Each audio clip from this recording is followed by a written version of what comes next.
Welcome to the website The Case for Basic Income, which in a few short minutes sets out the main reasons for advocating a universal basic income and answers common objections to the idea. Just as everyone has equal access to nature, the air we breathe, the water we drink, and to the use of technology and infrastructure which we all inherit from the efforts of the previous generations, so we all have a right to a basic income which is available to everyone from a modern productive economy. Basic income is also the most effective and most efficient form of welfare support. Today's welfare system is means tested and therefore is very intrusive. It's often also very humiliating and is therefore very expensive to administer. The present welfare system is also a huge disincentive to work, because when someone receiving benefits takes up work, they lose that benefit.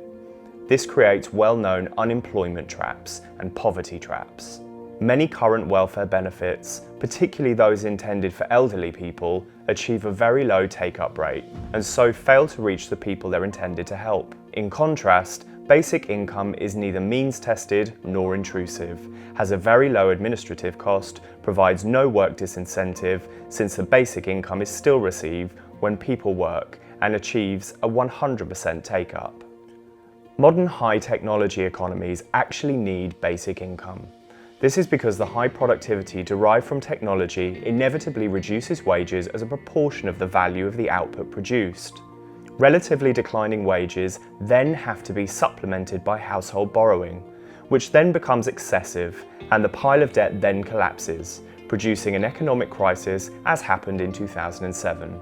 Basic income is needed to create sufficient aggregate demand and to fund necessary consumer expenditure. An economy with basic income would avoid economic crisis and austerity policy. Above all, basic income allows much more scope for the flourishing of human life, creating and enabling options in how we live.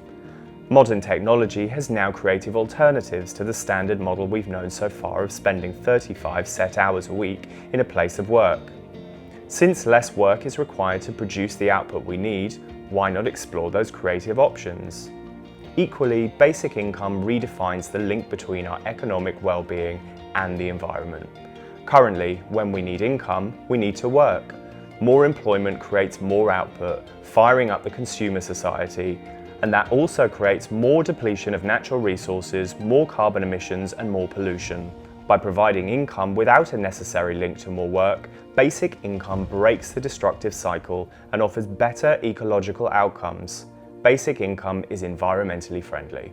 Turning to the objections often raised to basic income, we've already dealt with the claim that basic income is a work disincentive, by pointing out that it's current welfare system which disincentivise work, and that modern high-technology economies may require less work anyway. So we come to the main objection to basic income, which is its affordability. It's often said that the basic income proposals are either too small to be effective or too large to be affordable, but we need to redefine how we measure affordability. In reality, our personal consumption and social investment is made affordable by what we produce. Basic income and the money needed to implement it are made affordable by the output of the economy, not by the financial balance in the national exchequer. This is why basic income can and should be funded by sovereign money, which is debt-free money issued by the government up to the level of output in the economy. This is explained more clearly in this thought experiment. Imagine a totally automated world in which we plug a machine into the earth, which then produces all the goods and services we need without any labour. The only way to distribute these goods and services to people would be through issuing vouchers each year, which are handed in exchange for goods and services. In this imaginary economy, the total GDP would be basic income totally funded by sovereign money. This is, of course, an extreme position, but there are major elements of very high automation in our modern technology economies, meaning that a substantial element of basic income funded by sovereign money is now needed. It will generate all the advantage of basic income set out in this presentation and will avoid economic crisis and the need for austerity policy. Hopefully you found this presentation inspiring and interesting. Please do access the books and papers tabs on the site for a more thorough treatment of the case for basic income.